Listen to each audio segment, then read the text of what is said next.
Donc, Quentin Noir-Félix, Maximilien Charlier et Adrien Kempf. Bonsoir. Bonsoir. Donc, vous n'êtes que deux finalement. Oui, Voilà. rien n'est pas là. C'est pas plus mal comme il n'y a pas beaucoup de place. Voilà. Parfait. Donc, vous êtes ici pour nous parler de Geek Politics, qui est donc un web documentaire qui tisse le lien entre les geeks, donc les hackers quelque part, et la politique, qui est peut-être une association qui peut paraître un peu bizarre de prime abord. Euh, mais moi, ça me rappelle un truc en tout cas, c'est la fameuse affaire de révélation de Wikileaks. Est-ce que le projet est né? Est-ce que c'est une des sources d'inspiration de votre projet quelque part? En fait, c'est la source Ah, principale et ça remonte à bien avant que Wikileaks soit devenu très connu, à une affaire qui s'appelle l'affaire Trafigura par rapport à des fuites de produits chimiques au large de la Côte d'Ivoire qui avait fait le plus grand procès de plaidant de victimes civiles au monde. 100 000 Ivoiriens qui se plaignaient contre cette firme qui s'appelle Trafigura, qui est une grande firme du pétrole et du traitement de déchets. Et Trafigura en fait avait caché un rapport d'expertise chimique pour se dédouaner en fait.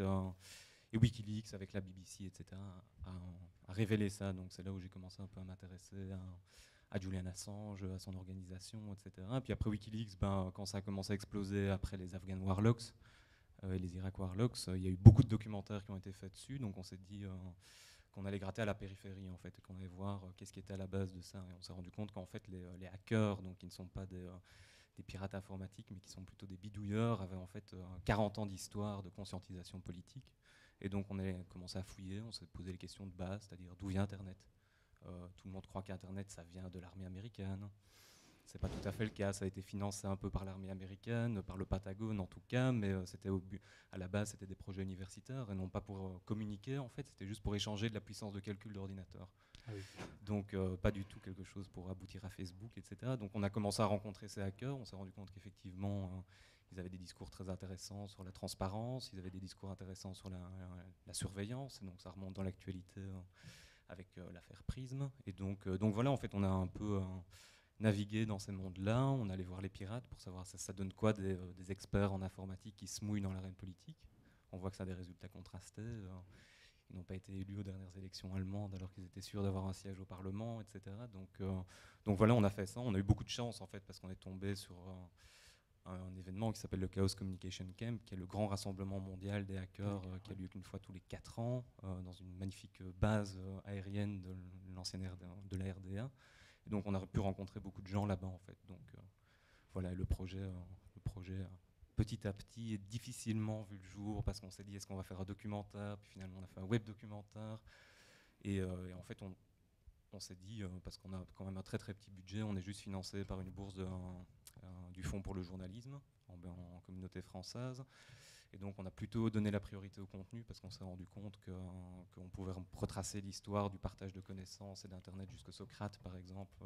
On allait un peu aux racines philosophiques de tout ça. Et donc en fait on a plutôt essayé de présenter en fait toutes les différentes problématiques. Et donc concrètement, qu'est-ce qu'on peut trouver sur Geek Politics comme type d'information, comme type de média aussi? Donc en fait, on a principalement axé sur la vidéo et sur le texte. On a travaillé qu'avec des technologies libres pour essayer aussi de coller un peu à leur discours et de voir quelles étaient un peu les limites techniques de ce discours. Donc on a lancé le web documentaire en Creative Commons, c'est-à-dire que tout le monde peut en faire plus ou moins ce qu'il veut. Il peut en faire des torrents comme des gens l'ont fait, le mettre sur de Pirate Bay, etc. On n'a pas mis de tracker pour les statistiques pour éviter que les gens aient des cookies qui les suivent. Et en fait, sur Geek Politics, on peut d'abord trouver ce que c'est un hacker. On peut avoir des avis des hackers sur la transparence, sur comment est-ce qu'on peut créer un nouvel Internet, par exemple. Comment est-ce qu'on fait pour faire un juste équilibre entre ce don de la vie privée qu'on fait en permanence et le respect quand même de choses véritablement intimes. On a surtout une explication de ce que c'est l'éthique hacker et c'est quoi ces applications par rapport à la technologie. L'éthique hacker, c'est quelques règles de base qui ont été développées au début des années 80 et qui disent notamment qu'on peut créer de la beauté avec un ordinateur, qu'il faut se méfier de la centralisation, et donc en partie de l'État, prôner la décentralisation, et donc un Internet centralisé, ce qu'ils appellent un jardin doré comme Facebook, etc., n'est pas forcément une bonne chose. Euh, on le voit avec ce qui se passe au niveau des dons d'informations par Google, etc. L'éthique hacker dit aussi que c'est un monde très très méritocratique, que peu importe la couleur de peau, peu importe qu'on soit une femme ou un homme, etc., on juge et on est jugé uniquement par ses réalisations. Les réalisations, c'est principalement du code, et le code est soumis à des critères esthétiques, en fait. Le code doit être beau. Et le code, c'est aussi la loi dans ce milieu-là. Donc, c'est un peu le genre de choses. D'accord. Donc l'idée quelque part aussi de Geek Politique, c'est un petit peu de casser l'image qu'on peut avoir du geek, du boutonneux à lunettes derrière son écran d'ordinateur qui pianote 20 heures d'affilée sans regarder le monde extérieur. Parce que là, clairement, vous explorez les liens qu'ont justement ces hackers, ces geeks avec la politique, donc quelque part un monde tout à fait social. Oui, en fait, c'est des gens qui sont très très sociaux, qui bougent beaucoup, qui parlent énormément de langues, qui vont à beaucoup plus de conférences que moi, qui ont beaucoup d'amis, qui ont des amitiés en ligne. D'ailleurs, ils ne font pas de différence entre le virtuel et le réel. Pour eux, ça n'existe pas. Ils disent away from keyboard. On n'est plus au clavier, mais les deux sont quand même le monde réel. Donc oui, effectivement, il y a beaucoup de clichés. Et il y a même des vagues hipsters qui sont influencés par la culture hacker, etc. Donc ça devient très très tendance. Enfin, nous, on le montre un peu en Allemagne, etc.